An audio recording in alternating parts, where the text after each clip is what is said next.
මැලේසියාවල ප්‍රධාන වාණිජ භෝගයක් තමයි ෆාම් ඔයිල්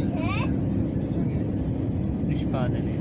අර තියෙන්නේ ඉතින් පේන්නේ අක්කර ගණන් හදලා තියෙන්නේ තනිකර ෆාම් ඔයිල් වතු තියෙන්නේ. මේ පේනවනේ ෆාම් ඔයිල් වතු.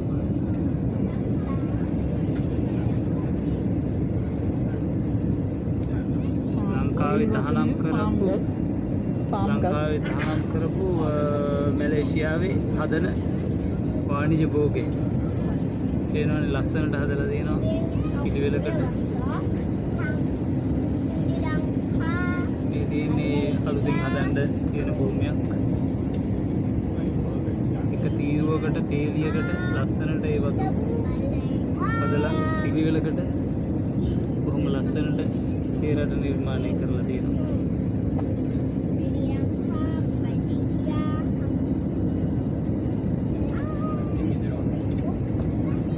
බලන්න මුළු අක්කර ගානක් තනිකර ඒවා තමයි තියෙන්නේ.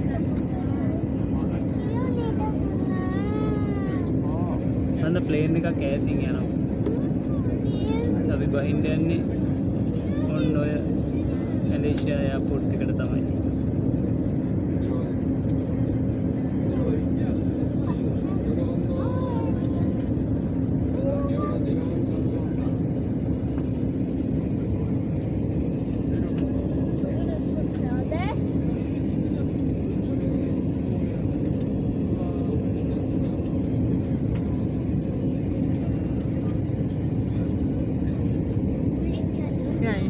Asia අන්න අපි ආවා දැන් මැලේසියා ඒෂියා ගුවන්තොටුපළට.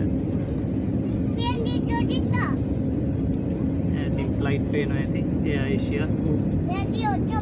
ඔන්න අපි එහෙනම් මැලේසියාවට ගොඩ බැස්සා.